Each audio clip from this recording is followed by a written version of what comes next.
En direct avec Marguerite d'Orvilliens. Merci d'être avec nous, chère Marguerite.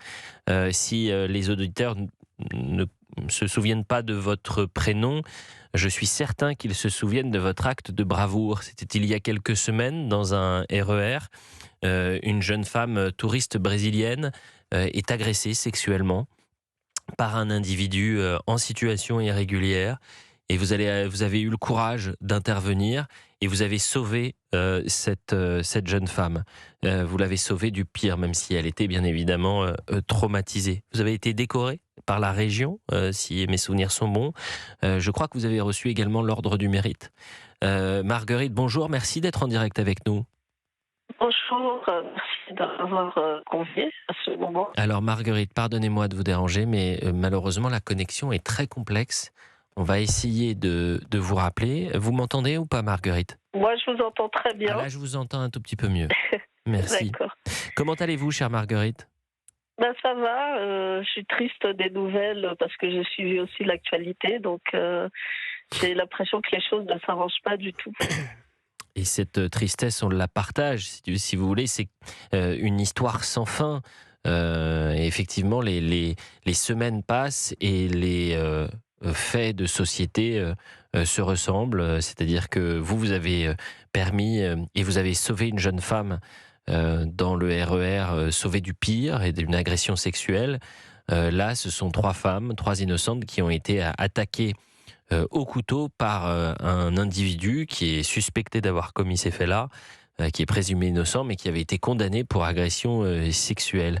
L'insécurité dans les transports en commun, chère Marguerite, aujourd'hui, vous avez l'impression que c'est un sujet qui a été complètement balayé par certains responsables politiques? Ben, c'est surtout qu'on en parle, mais il n'y a pas beaucoup d'action, hein. Je pense qu'il y a des sujets où il faut agir rapidement.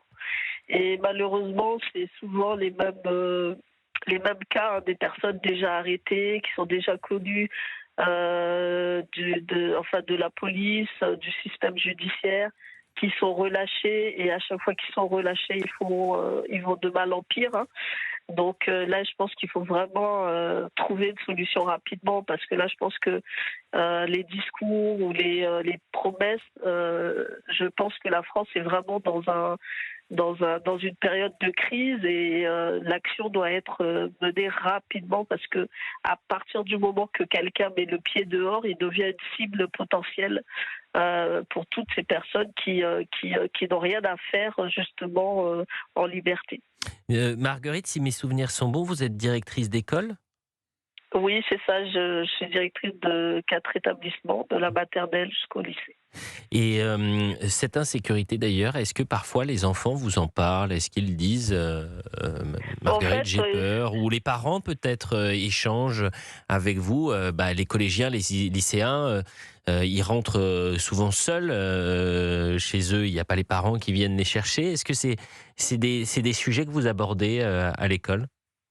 en fait, je pense que c'est les parents qui ont plus peur aujourd'hui que les élèves, parce que les élèves, j'ai l'impression qu'ils vivent dans un monde de violence perpétuelle. Donc, ils minimisent énormément la souffrance, la mort. Ils ont plus ce même lien que nous on avait avec les agressions, parce que c'est un petit peu les quotidiens. Aujourd'hui, on voit dans les films que c'est les braqueurs de banque, les héros.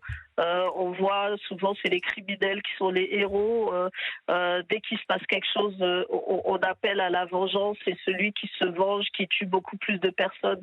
C'est lui le héros du film. Donc ils baignent dans une violence constante qui fait que ils ont du mal à faire la différence entre la réalité et les films, voire même les dessins animés, hein, vont dans le même rythme de ces violences.